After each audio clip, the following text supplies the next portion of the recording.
versículo de número 7 fala: sujeitai-vos a Deus, sujeitai-vos, portanto, a Deus, mas resisti o diabo e ele fugirá de vós. Chegai-vos a Deus e ele se chegará a vós. Purificai as mãos, pecadores, e vós que sois de ânimos dobre, limpai o coração. Afligi-vos, lamentai e chorai. Converta o vosso riso em pranto e a vossa alegria em tristeza. Humilhai-vos na presença do Senhor e ele vos exaltará. 10 novamente. Humilhai-vos na presença do Senhor e ele vos exaltará. E aí eu buscando uma definição para a humilhação, humilhai-vos na presença do Senhor e ele vos exaltará. Não quer dizer uma pessoa que anda humildezinha, não quer dizer vestes, não quer dizer humilhado, não quer dizer quando alguém fala alguma coisa com aquela pessoa, humilha, joga, prostra. Não é nada disso que o Senhor está falando aqui na palavra do Senhor. E a primeira, eu separei 5 tópicos aqui para trazer para a igreja, para a mocidade, sobre humilhação. O primeiro é que humilhar é se submeter à sua vontade, à autoridade. É uma sujeição, é a parte A. A parte B, humilhar quer dizer se dispor de nossas presunções e arrogância. C, humilhar significa se submeter às condições necessárias para um propósito maior a ser alcançado. 4, humilhar é mostrar dependência para que a nossa suficiência venha a ser Deus e não a nossa força. E humilhar quer dizer se esvaziar-se de si mesmo para que possa ser cheio de Deus. Amém? E dentro dessas 5 frases, dessa definição que eu busquei aqui dentro deste capítulo aqui, de Tiago, eu quero falar com vocês que aqui não está falando para quem não é cristão, está falando para nós, para crentes, e fala sobre restauração. Se os irmãos forem ver lá em 2 Crônicas 7:14, fala assim: e se o meu povo, que chama pelo meu nome, se humilhar, orar, se converter dos seus maus caminhos, eu ouvirei do céu, perdoarei os seus pecados e sararei a sua terra. Então, irmãos, o processo de restauração começa com o quê? Humilhação. Amém? O processo de restauração começa com humilhação. Todos pecaram e destituídos nós somos da glória de Deus. Foi através da morte de Cristo lá no Calvário que nos trouxe a graça, que é o amor imerecido do Senhor. Através da graça que nós alcançamos o direito de ser salvo, de ser restaurado. Amém? E sobre a definição de restauração, você vai procurar lá na Aurélia, a definição fala que é recuperar, restabelecer, é um conserto, é um reparo. E em uma das definições, teve uma que me chamou muita atenção, que fala instituir novamente. O dicionário fala restauração, instituir novamente. Amém? Deus quer instituir o que foi destituído. Amém? Aquilo que foi tirado, aquilo que foi jogado. O Senhor quer instituir o que foi destituído. O Senhor quer ouvir, o Senhor quer perdoar e o Senhor quer sarar. Com o processo de restauração que começa com a humilhação. Amém? Irmãos, a primeira parte que fala assim que humilhação é se submeter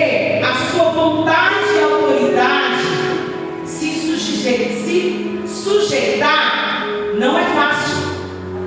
Em Salmos 37, versículo 5, fala assim: entrega o teu caminho ao Senhor e Ele tudo fará. Algumas interpretações falam assim: entrega o teu caminho ao Senhor e confia. A palavra entrega e confia é um verbo que está no presente. Entregar, confiar. Porque muitas vezes nós não queremos entregar.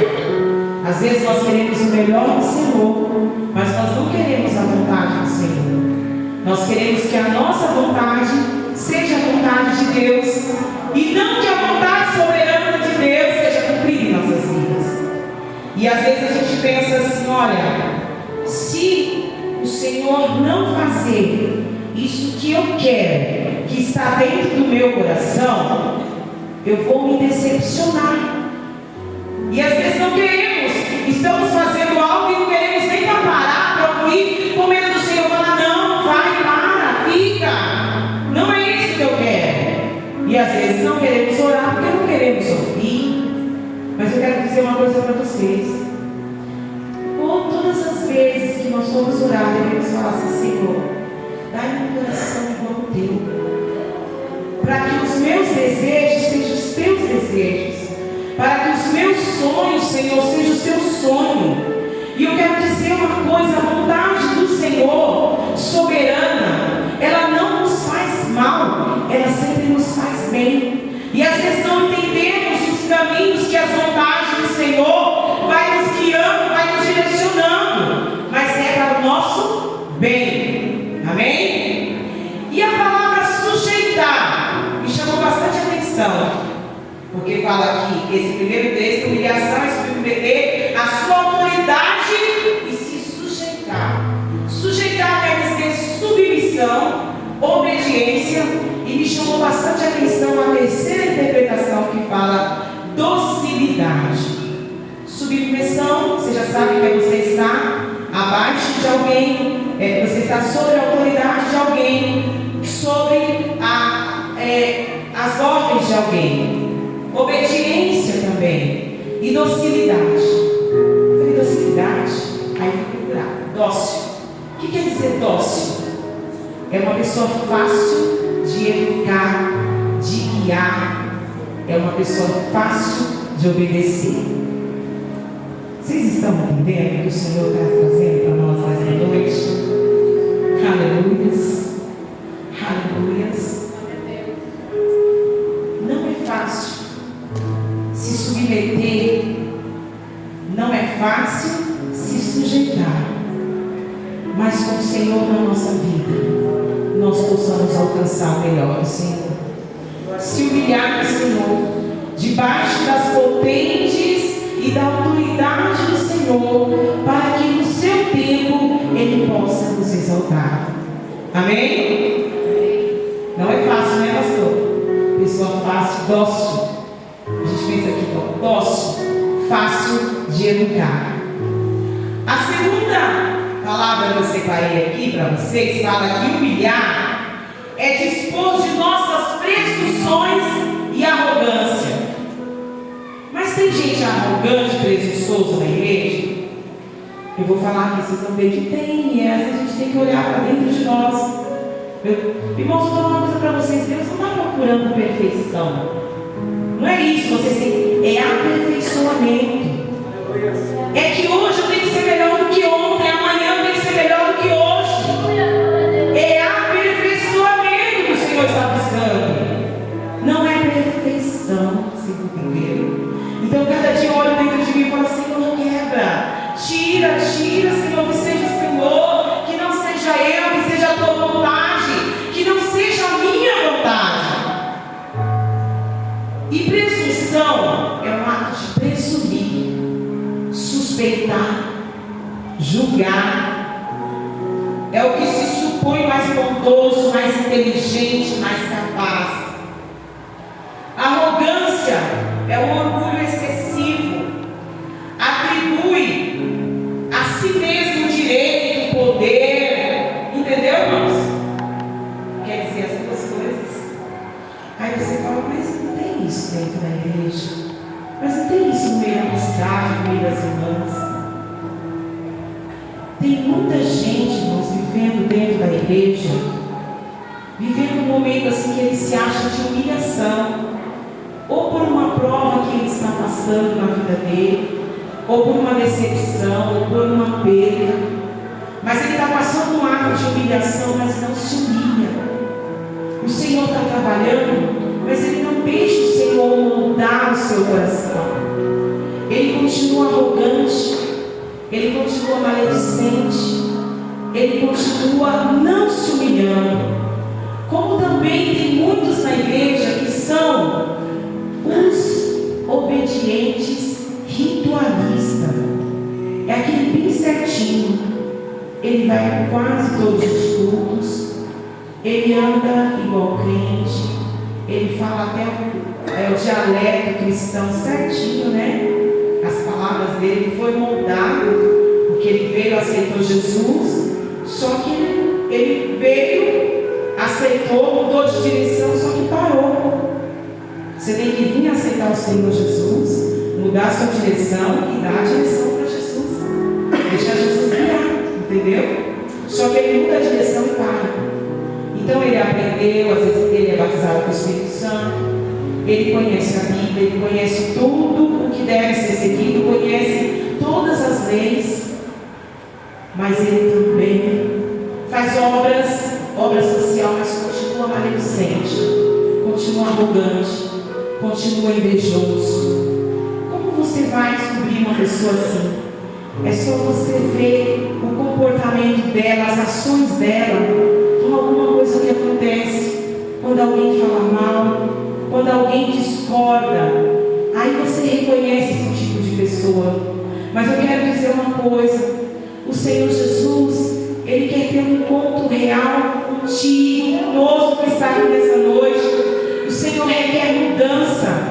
O Senhor Jesus, quando Ele teve um encontro ali com Jairo, Jairo era um homem da sinagoga, conhecia todas as leis, conhecia o Antigo Testamento, ele fazia as obras, ele obedecia às leis de Moisés, mas ele teve que ter um encontro com o Senhor, quebrar os paradigmas, entendeu, irmãos? E ter um encontro real com o Senhor, um encontro real com Deus, mudança de vida. A mudança tem que vir de dentro para fora.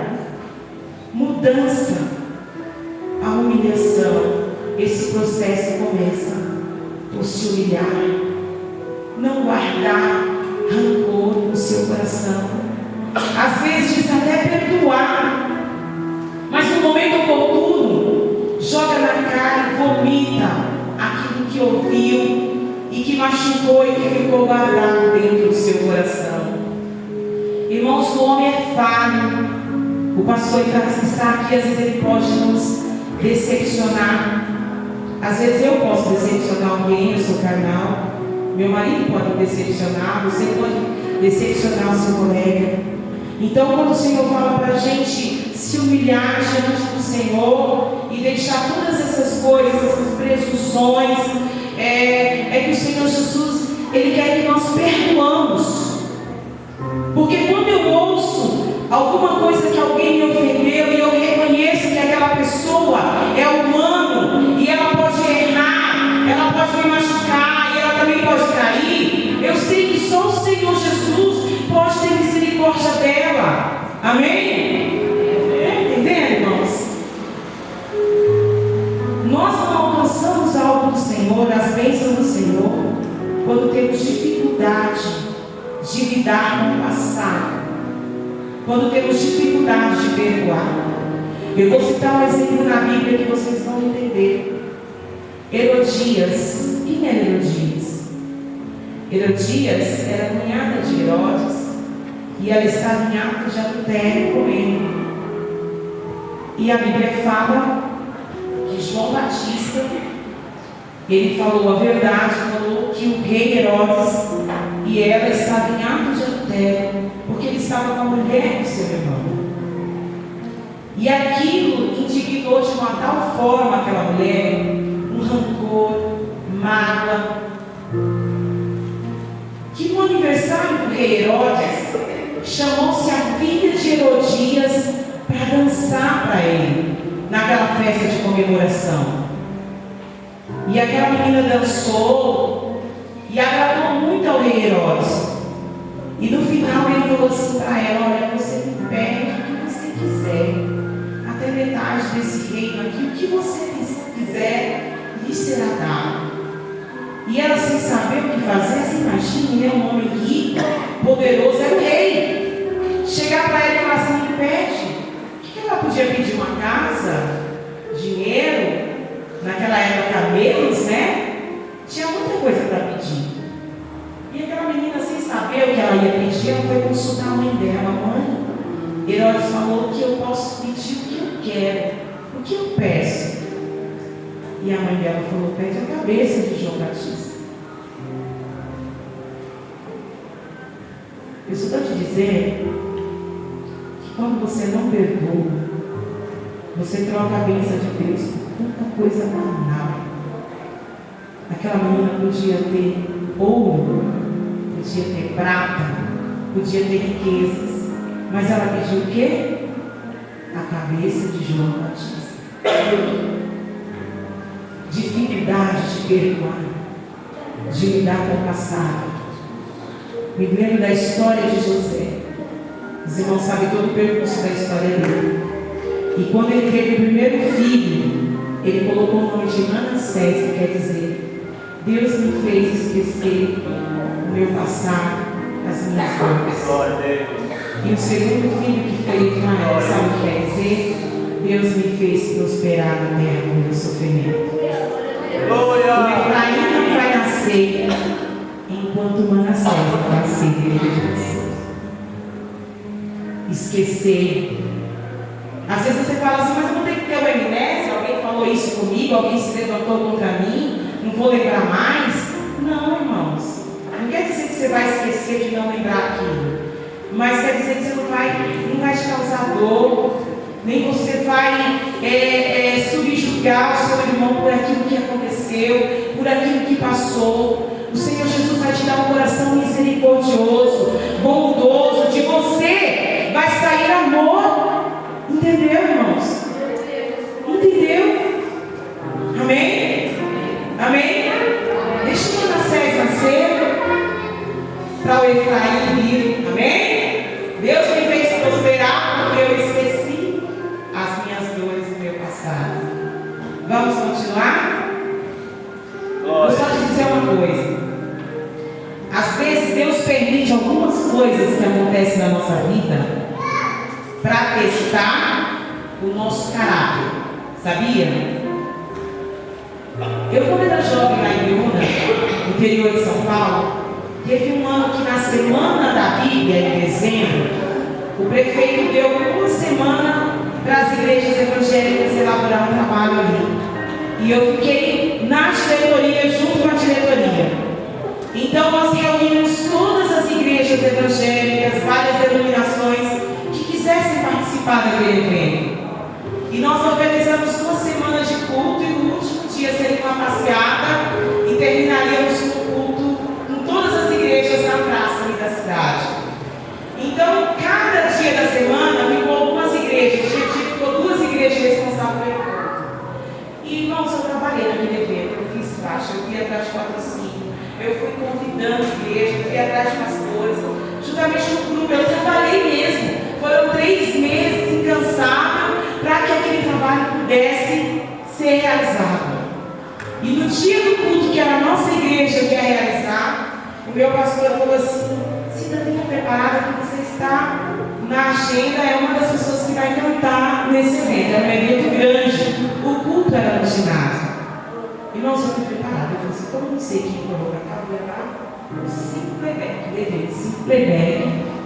E eu fui, só para vocês entenderem que tem coisas que acontecem na igreja, que às vezes a gente quer ajudar alguém porque aquilo aconteceu e o Senhor está testando a gente. Então ele tem que cala a boca, quieto. Passou aquele culto, não trabalhei, eu estava esperando para ele cantar.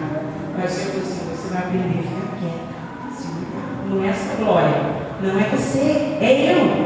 Irmãos, ele deu o resultado de tudo, ele esqueceu de tudo. Aí depois da pregação eu falei assim, acho que não vai ter. Ele chamou outra pessoa que já tinha cantado. Aí eu falei assim, deu uma vontade de falar com ele, eu trabalhei tanto. Você me retribui assim? Vocês estão entendendo o que eu senti? Que muitas vezes acontece. Às vezes você quer fazer uma coisa e alguém não te chamou. Às vezes você quer participar de um conjunto e ninguém te incluiu. Você quer fazer parte de um grupo e acha que alguém te deixou de fora. Você acha que você faz muita coisa e o pastor não te vê. Entendeu, irmãos? E quando terminou o culto, o pastor me procurou e falou assim: eu quero que você me perdoe. Porque eu esqueci de você. Ele não é uma pessoa assim, mas o Senhor permitiu, porque o Senhor estava tratando comigo. Era comigo, o Senhor queria me testar. E eu fiquei aquela semana, eu fui embora triste, eu fui, mas eu não falei nada. Me calei. E naquela semana o Senhor me lembrou que Ele estava testando o meu caráter, que eu tinha que aprender a ser humilde, que a glória é do Senhor, que a glória não é do homem, que a glória não é minha, a glória é de Deus. Aleluia! Não fique revoltado se não te incluiu, se não te colocou, se você não está aí fazendo parte do que você queria. Irmãos, tudo na nossa vida é uma permissão de Deus. Aleluia! Amém? Se você está no momento certo, na hora certa, no lugar certo, saiba que Deus, que tudo que está acontecendo na sua vida é uma permissão do Senhor. Seja bem resolvido diante de Deus. Sabe o que é a pessoa bem resolvido? Ele não se importa se alguém falou, se alguém se levantou contra, se alguém falou mal, ele não se incomoda com isso, porque ele é bem resolvido. Amém? Seja bem resolvido. Não fique triste com qualquer coisa, não entristeça, não. Se vem aquela coisa que entristeceu, ai Senhor, me dá graça, me ajuda a esquecer, me ajuda, Senhor, não deixe isso entrar no meu coração, e o Senhor vai te ajudar. Amém? E o terceiro fala que se submeter, se humilhar, esse é legal, é se submeter às condições necessárias para um propósito maior a ser alcançado. É se submeter às condições necessárias para algo que nós queremos alcançar na frente. Amém? Enquanto nós vivemos aqui na terra, enquanto Jesus não vem, nós temos que trabalhar, nós temos que estudar, nós temos que comer, temos que conquistar, temos que casar, né? Jovem que tem o sonho de casar, né? É saudável esse sonho. E falando nisso, eu quero falar sobre estudar, já que nós estamos falando para jovens aqui. Tem alguns que não estão nem aí. Às vezes ele está na proteção do pai e a mãe, o pai e a mãe estão custeando, mas ele não se esforça, né? Às vezes ele nem trabalha, mas ele levanta às 11 horas da manhã, ele almoça, à tarde ele fica no Facebook, WhatsApp, não ajuda nem a mãe em casa. E às vezes ele estuda à noite, não quer saber de nada. Viu? Se humilhar também é você se submeter à condição para algo para ser alcançado. O que vai ser no seu futuro lá na frente se você ficar assim? Né? Tem que mudar. E alguns que não estudam porque estão esperando Deus se preparar. Né? Mas eu quero te dizer que você tem que fazer o momento, tem que fazer a hora. Tem que ir atrás. Quem estava aqui no aniversário do pastor, eu achei tão interessante quando a tia dele expôs a dificuldade que ele teve para se formar, casado, ganhando pouco, e ela falava assim: tio, você me ajuda? Ele falava para a tia, me ajuda com 100 reais, que ela falou aqui, para me completar, até eu poder, eu te pago. E ela falou: logo, ele não precisou nem mais daqueles 100 reais, mas a dificuldade que teve. Então eu quero dizer para vocês, nada é fácil. Nada é conquistado muito fácil. Se você não avançar, não ir atrás, você não vai simplesmente acordar e você é um doutor, é um advogado, é um médico, é uma publicitária, não. Tudo tem um começo. Então eu digo para aqueles que estão sob a proteção dos pais, talvez se eles têm uma condição legal, se não precisam nem trabalhar, aproveite este momento para estudar. Dedique o seu tempo. nos seus estudos, com boas notas, cursos que vêm, entendeu, irmãos? E às vezes assim não custa nada. Às vezes os meninos também, se é meninos, não querem ajudar a mãe, não ajudam o pai. Aí parece ser muita folga. Levanta meio-dia, o almoço tem que estar pronto, tem que ter internet, tem que ter tênis do ano, tem que ter roupa boa, comida boa, tem que ter dinheiro para sair, e às vezes nem tira nota boa e vai para a escola. Tem que se preparar, é uma condição para alcançar. E tem que trabalhar. Viu? Tem que trabalhar. Às vezes fala assim, mas eu vou trabalhar quando eu me formar. Tem muitas oportunidades aí que você pode ir atrás. Entendeu? E aquele que trabalha, e às vezes fala assim, não vou trabalhar legal porque eu ganho tão pouco. Não sou nem remunerado pelo que eu faço. Eu sou severino, faço tudo e não sou reconhecido. Se você pode ser um faxineiro, você pode ser um coletor de lixo, você pode ser um doutor, você pode ser o que você for, mas se você não fizer zelo com carinho, você não vai prosperar. Tudo aquilo que você está fazendo, talvez você fale assim, eu estou nesse serviço braçal, não é isso que eu estou querendo para a minha vida, mas faça com carinho, faça para ser visto, surpreenda o seu patrão, faça mais do que ele pede, faça mais do que ele pede. Esse dia eu cheguei no mercado, o mercado fechava 10 horas, era 9 horas, o menino não queria pegar uma carne para mim, porque ele queria preparar para fechar. Eu falei, filho, mas falta 1 hora ainda. Aí ele falou assim, eu falei, filho, eu vim de longe para comprar, foi lá no Seta. Ele falou assim, amanhã quando você vir, você passa pelo Seta de Goianás e vai ter a mesma coisa, você compra. Eu falei, não acredito que eu ouvi isso dele. Eu falei, mas não vou denunciar, eu não vou sair daqui sem a carne. Aí eu cheguei pro gerente, eu falei assim, moço, vocês ainda vendem carne nessa hora? Ele falou, vende. É que eu queria, mas está fechado, ele não vamos lá. Ele olhava para mim. Que futuro tem se pensar assim? Você pode estar ali colhendo carne, cortando carne, mas se você se estudar, se você se esforçar, amanhã você vai estar em outro lugar. Agora, se você continuar sendo a mesma coisa, vai ser sempre um balconista de balcão servindo carne, e vai viver sempre mal-humorado e sempre indignado, porque está naquela situação, mas não faz nada. O que eu estou querendo dizer? Que Deus tem o melhor para você.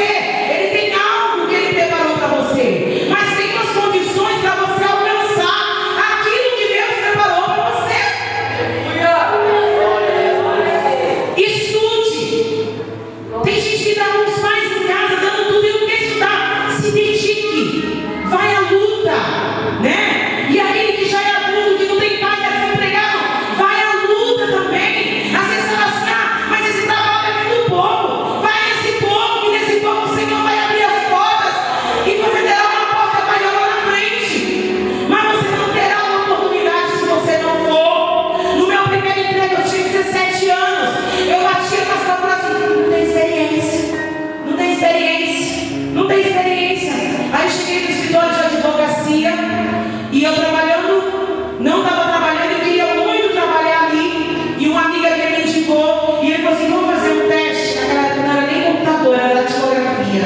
E eu lá, meu Deus, catando milho, não conseguia. Esse advogado, ele era escrivão antes de ser advogado. Eu imagino como ele era, né? E ele testou comigo uma semana e ele falou assim, sabe o que é? Tá difícil, você não tem experiência.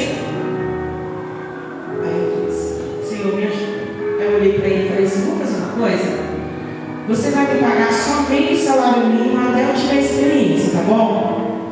Posso te fazer uma proposta? E ele aceitou a proposta. Eu queria trabalhar, mas ninguém me dá oportunidade, não tinha experiência. E eu fui. E eu agarrei, eu não entendia nada de internet, não sabia nem o que era secretária eletrônica, não sabia o que era assinatura de jornal. Irmãos, mas eu me dediquei, o Senhor me ajudou, eu me empenhei. São tantos detalhes que às vezes eu posso contar em outra oportunidade não daqui, que foi acontecendo porque eu não conhecia, mas eu fui buscando.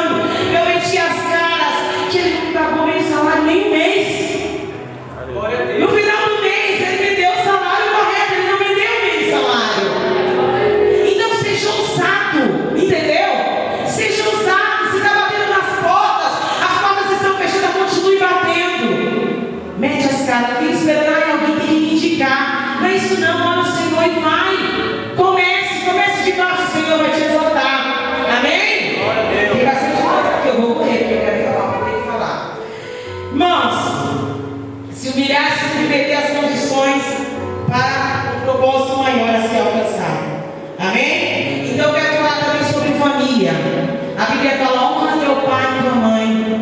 É o primeiro mandamento com promessa. E qual é a promessa? A promessa é de viver bastante. Honra o teu pai e a tua mãe. E às vezes fala: mas eu não vou honrar meu pai e minha mãe porque ele é ruim, meu pai é errado, meu pai não é crente. E começa a colocar um monte de coisa. Não, a Bíblia manda honrar. Amém? Reconhecer a autoridade dele, respeitar, honrar o pai e a mãe para que seja bem sucedido. E às vezes a gente vê muitos jovens e adolescentes que se respondem o pai, respondem a mãe, não obedecem. O Senhor vai te honrar pela obediência. É pelo caminho da obediência que você vai ser próspero. Eu nunca vi alguém que desobedeceu, que desonrou pai e mãe, ser bem sucedido. Não é. Então, siga o exemplo da Bíblia. Honra pai e mãe para que viva muito. Amém? E dentro das condições, eu trouxe um assunto para jovem, mas todo mundo vai ouvir. Dentro das condições que nós temos que seguir para alcançar algo lá na frente, nós vamos falar sobre o namoro, que é uma coisa muito que o jovem gosta de falar, que a gente gosta de comentar com os jovens. E fala assim: mas o que é namoro? Namoro é um momento, um período ali de conhecimento de duas pessoas adultas, maduras, tem que ter maturidade, orando, buscando orientação